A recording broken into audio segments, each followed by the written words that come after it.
पिछली बार भी श्री कल्कि ने धरती पर देवदूत भेजा था। बात पिछले कलयुग की है। पिछले कलयुग का ही कल्कि पुराण में जिक्र है। ये जो कल्कि पुराण उपलब्ध है ये पिछले कलयुग का ही है। तो प्रिय भक्तों, पिछले कलयुग में आज की सी ही दशा विश्व में उत्पन्न हो गई थी, जो सामरिक और आर्थिक महाशक्तियां थीं वो अहंकार में पड़ के निरंकुश हो गई थीं और अपना मन माना आचरण कर रही थीं। इसी तरह कलयुग के 5000 कुछ वर्ष बीत चुके थे और कलयुग ने आज की तरह ही विश्व में अपना प्रभाव बहुत ज़्यादा बढ़ा लिया था। समाज, विश्व, मानवता सब की सब अस्त व्यस्त हो रही थी। महाशक्तियों का मनमाना आचरण और भी विश्व को दुष्प्रभाव में डाल रहा था। ऐसी स्थिति में भगवान श्री कल्कि ने एक अपना देवदूत भेजा था। उस देवदूत के आने की जब वातावरण का सृजन हो रहा था, उसी वक्त विश्व में भयंकर उथल पुथल हुआ था। उस उथल पुथल में काफी जनहानि हुई थी और महाशक्तियों का जो ध्रुवीकरण था उसमें महान परिवर्तन आया था। नई शक्तियों का उदय हुआ था, पुरानी शक्तियां का पराभव हुआ था।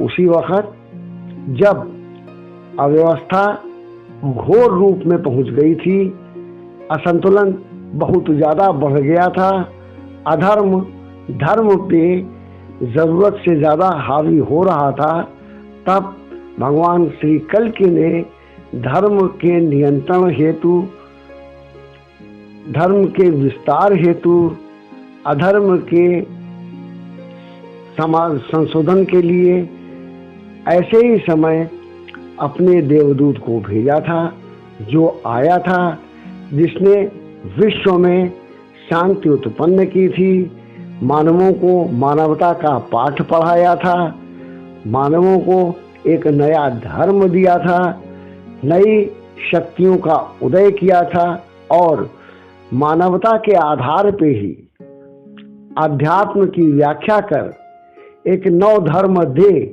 विश्व का कल्याण किया था और यथा समय यथा स्थिति में खुद विश्व का नेतृत्व कर विश्व को उस जगह पहुंचा दिया था जहां असंतुलन दूर हो, आतंक, हिंसा, भय, असंतोष आदि पर नियंत्रण लगा, मानवता को पुनः सुचारू रूप से अपने पथ पर ला दिया था।